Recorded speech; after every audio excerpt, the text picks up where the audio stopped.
İmam Zamanımızın salamətliyinə salavat deyək inşallah.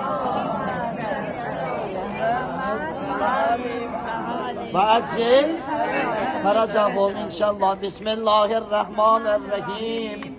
Esselamu aleyki ya qurratəynir Rasul ya seyyidətəna və mevlatəna. İnne teveccehna ve isteşfa'na ve tevesselna bike ilallah ve kaddenna ki beyne yedey hacatina. Herkesin kalbinde niyeti var. Herkesin kalbinde her ne haceti var. Ay derdini götürüp kalın Zeynep'in kapısına gelenler. İnşallah kalbinde olan niyeti ve niyet ele giden derdi ve hacet ve niyet ele giden eşkinen bu duanı benden tekrar ele giden inşallah. Ya veciheten işvelena inna Allah. Ya veciheten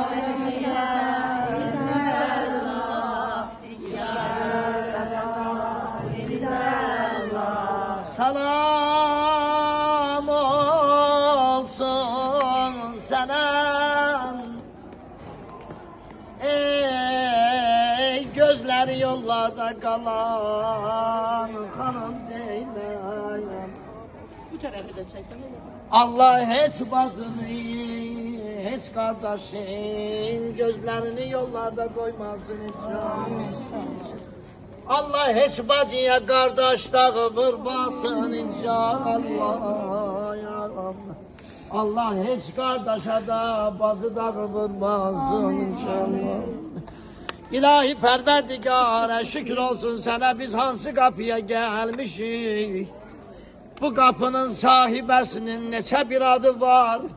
Bir adı da bol musibedir. Yani manası nedir? Müsibetler anası Zeynep'dir.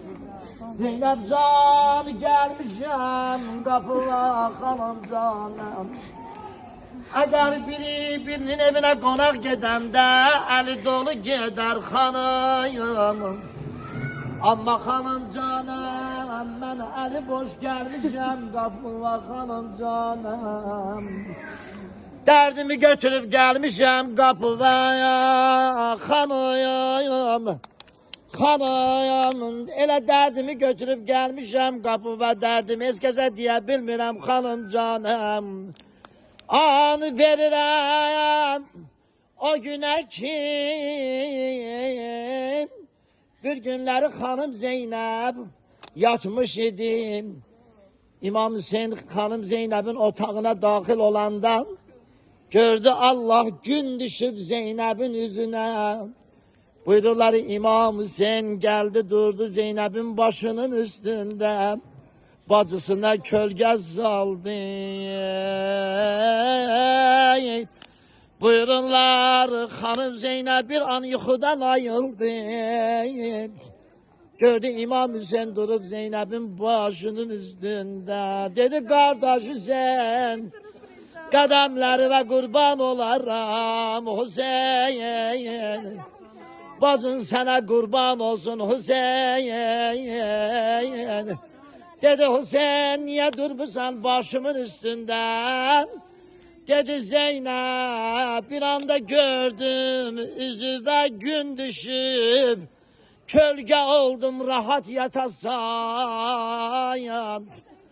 Onda gördüler Zeynep dedi kardeş o gün olsun sen de yatasan ben de sana kölge salaram. Buyururlar Aşure gününde hanım Zeynep geldi.